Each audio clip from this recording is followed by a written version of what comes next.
हरिओम श्रीराम अंबरला। मी विजया मीरा पाटील, कर्णिकनगर उपासना केंद्र, सोलापूर। मला आलेला एक अनुभव सांगते। मी गेल्या आठवड्यामध्ये पुण्याला गेले होते।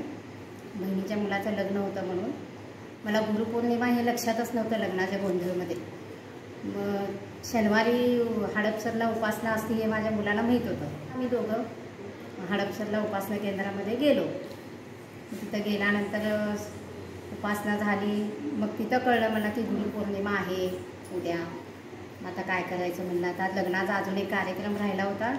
सगळेजण म्हणले हे कार्यक्रम झाल्यानंतरच जावा तुम्ही सोलापूरला, अजून 2 दिवस राहावा तुम्ही म्हणले।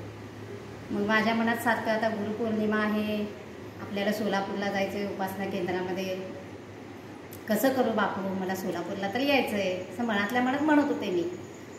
मग घरी विचारले, म्हणलं आता उद्या मला सोलापूरला जायचं आहे। तर घरात सगळे ओरडा लागले, अजून 2 दिवस कार्यक्रम आहे, कशाला जाती, झाल्यावरच जा असं म्हणत होते। मी म्हणलं मी परत एकदा येते, पण मला उपासनाला जायचं आहे। गुरुपौर्णिमेची पूजा असते, पादुकपूजन असते सोलापूर आमच्या केंद्रामध्ये, मला यायचं आहे बापू असं मी मनातल्या मनातच म्हणत होते। मग बरं म्हणलं, मग आईला वगैरे विचारले, मग तयार झाले, बरं जाऊन ये परत म्हणले। मग आता गाडी रिझर्वेशन कसं मिळणार म्हणले, आता पाऊस तरी यायला लागले, आजच्या आज लगेच जायचं, गाडी रिझर्वेशन मिळणार नाही म्हणलं मुलगा। म्हणलं राहू दे, एस टीने जाते म्हणलं। मग आम्ही सोलापूर रोडला तिथं एस टी उभारते की तिथं गेलो। गेल्यावर 4 वाजल्यापासून लोक उभारले होते की एस टी काय पावसामुळं आलेली नाही आहे आणि तासभर झालं एस टीच मिळेना झालं। मग परत 10-15 मिनटं बापूंचं माझं जप चालूच होतं, मन सामर्थ्य दादा अनिरुद्धा बापू गाडी मिळू दे, गाडी मिळू दे, मनातल्या मनात मी जप चालूच होतं। आणि 4 वाजले, संध्याकाळपर्यंत पोहोचले तर मला दुसऱ्या दिवशी गुरुपौर्णिमेचं कार्यक्रम मिळेल म्हणलं। उद्या सकाळी जाऊन जाणार कधी कार्यक्रमला हे मनात विचार। बरं म्हणलं, मग अजून एक 4 व्हीलर गाडी आली। आल्यानंतर मग ती जरा मोठीच होती गाडी।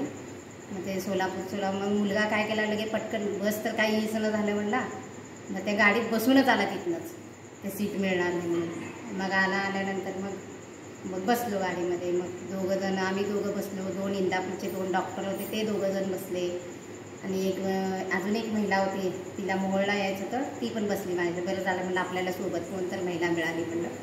बसलो आणि मग तुम्हाला 3 तासात सोलापूरला नेतो म्हणलं। बरं बाबा चल म्हणलं, गाडी मिळाली हे मला फार आनंद झाला।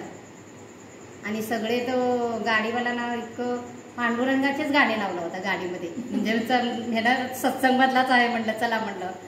मग सोलापूर येस तोपर्यंत पांडुरंगाचे गाणे साईबाबांचे गाणे असे लावत आणला।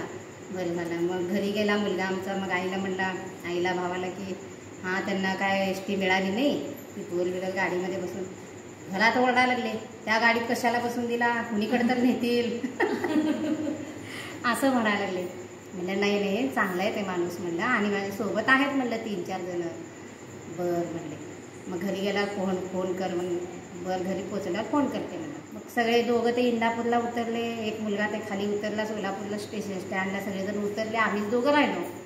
मग त्या सोलापूर स्टँडवरतीच तो सोडणार होता सगळ्यांना।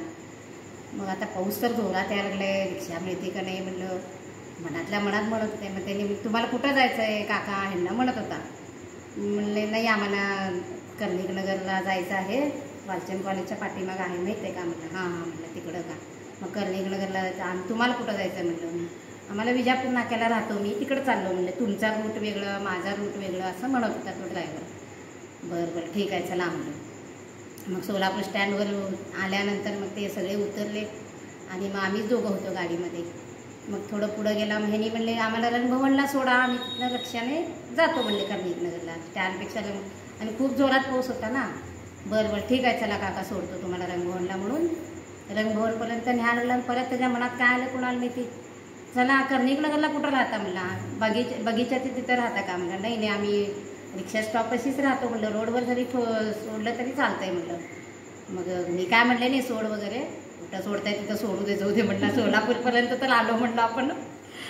आणि मग त्याच्या मनात काय आलं की चला तुम्हाला घरापर्यंत सोडतो की म्हणलं अंबदने बापू म्हणलं, मनातल्या मनातच बापूंना मी हे केले, अंबदने म्हणलं बापू। आणि मग तो इतका जोरात पाऊस होता, इतका जोरात पाऊस होता ना, काय दिसत पण नव्हतं. मग त्याला कर्णिकनगर रिक्षा स्टॉपपर्यंत आपल्या घरापर्यंत अगदी घराच्या बोळापर्यंत आणून सोडला. मग सोडल्यानंतर ठीक आहे म्हणलं. मग त्याचे काय पैसे जास्त नाही म्हणलं, तेवढेच द्या म्हणला. 300-300 रुपये घेतला त्यानं आम्हाला आणि घरापर्यंत आणून सोडला. त्याला मग आम्ही म्हणलं चला घरी चहा वगैरे घ्या म्हणलो. हे नाही म्हणलं, सोडलो म्हणलं तुम्हाला. मला काय की मला सोडू वाटलं तुम्हाला सोडलो म्हणलं. आलो मग घरी आल्यानंतर मग मुलाला फोन केले आणि घरापर्यंत त्यांनी आणून सोडले. बघ आपल्याला म्हणलं काय मनीने ध्यानीने म्हणलं बापूच होते का काय म्हणलं. आणि मग घरी आले फोन केले मुलाला सोडून लगे मुलगा म्हणला अंबदला म्हणला बघ म्हणला बापू आहेत म्हणला. मग दुसऱ्या दिवशी गुरुपौर्णिमेचं कार्यक्रम सकाळी हजर राहिलो. हरिओम श्रीराम.